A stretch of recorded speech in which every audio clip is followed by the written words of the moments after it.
الحمدللہ رب العالمین والصلاة والسلام علی سید الانبیاء والمرسلین اما بعد فاعوذ باللہ من الشیطان الرجیم بسم اللہ الرحمن الرحیم۔ عزیزان محترم، عزیز دوستو، عزیز ساتھیو، السلام علیکم ورحمۃ اللہ وبرکاتہ۔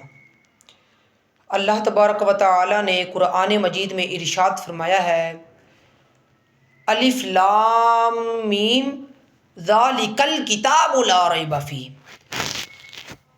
یہ وہ کتاب ہے کہ جس میں کوئی شک نہیں۔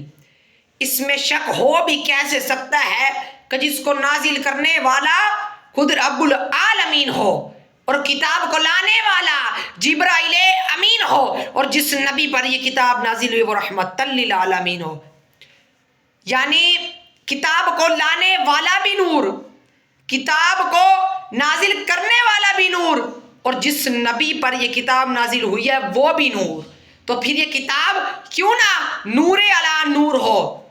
عزیزان محترم، جب دوسری کتابوں کو نازل کرنا تو مولا نے فرمایا، اے موسیٰ اگر تورات لینی ہے تو کوہ طور پر آ، پھر میں کتاب دوں گا۔ اے عیسیٰ اگر انجیل لینی ہے تو کسی کھلے آسمان کے نیچے انتظار کر، پھر میں کتاب دوں گا۔ لیکن جب باری ہمارے آقا نبی کریم رؤوف الرحیم صلی اللہ علیہ وآلہ وسلم کی، تو مولا نے فرمایا، اے محبوب تجھے کتاب دینے کے لیے کسی کھلے آسمان کے نیچے انتظار نہیں کراؤں گا، کسی پہاڑ پر نہیں بلاؤں گا، بلکہ اے محبوب تو جہاں بھی ہوگا میں کتاب کو وہاں ہی نازل کر دوں گا۔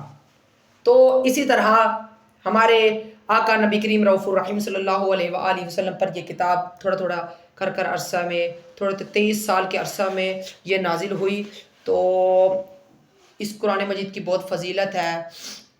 اس کو پڑھنے والا ہر انسان، جو انسان اس کو اپنے شوق کے ساتھ پڑھتا رہتا ہے اور بلا ناغہ اس کو پڑھتا رہتا ہے، تو اس کے دل سے بری عادتیں اور بہت چیزیں جو فلاحی ہیں، اسی طرح جو بھی آپ کہہ سکتے بری آسائشات اور برے کاموں سے آپ محفوظ رہ سکتے ہیں۔ اور یہ کتاب جو ہے، یہ پڑھنے سے انسان کے دل میں جو بری عادتیں ہوتی ہیں، یعنی کچھ انسانوں کے دل میں زنگ لگ جاتا ہے۔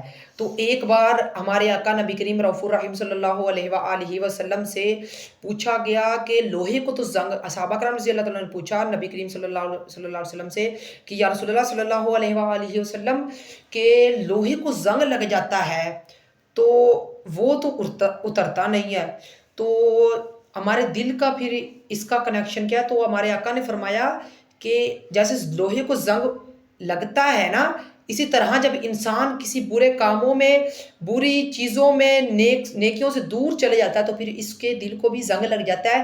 اور یہ وہ کتاب ہے جو اس زنگ کو مٹا کر رکھ دیتی ہے، ہمارے دل کو یہ پاک کر دیتی ہے۔ اللہ تبارک و تعالیٰ کی بارگاہ میں دعا ہے کہ اللہ تبارک و تعالیٰ ہمیں قرآن مجید کثرت کے ساتھ پڑھنے کی توفیق عطا فرمائے، اور ہمیں اس کتاب کے ذریعے ہمیں نجات عطا فرمائے۔ اور سورہ ملک کے بارے میں بھی یہ کہا جاتا ہے کہ سورہ ملک جو رات کو پڑھتے وقت، ہر رات کو ایک وقت پڑھ کر سوتا ہے رات کو، تو اس کو بھی اللہ تبارک و تعالی جنت عطا فرمائے گا۔ وہ کیسے؟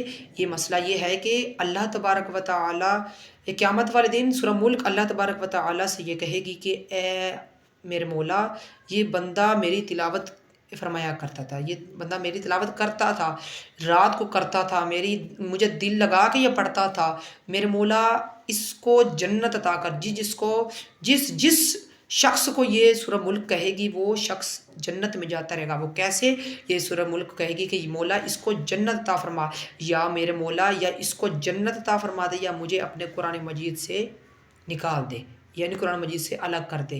تو اللہ تبارک و تعالیٰ یہ تو نہیں پھر کر سکتے ہیں، لیکن نہیں کریں گے۔ اللہ فرمائے گا جا اس بندے کو تو جنت میں لے جا۔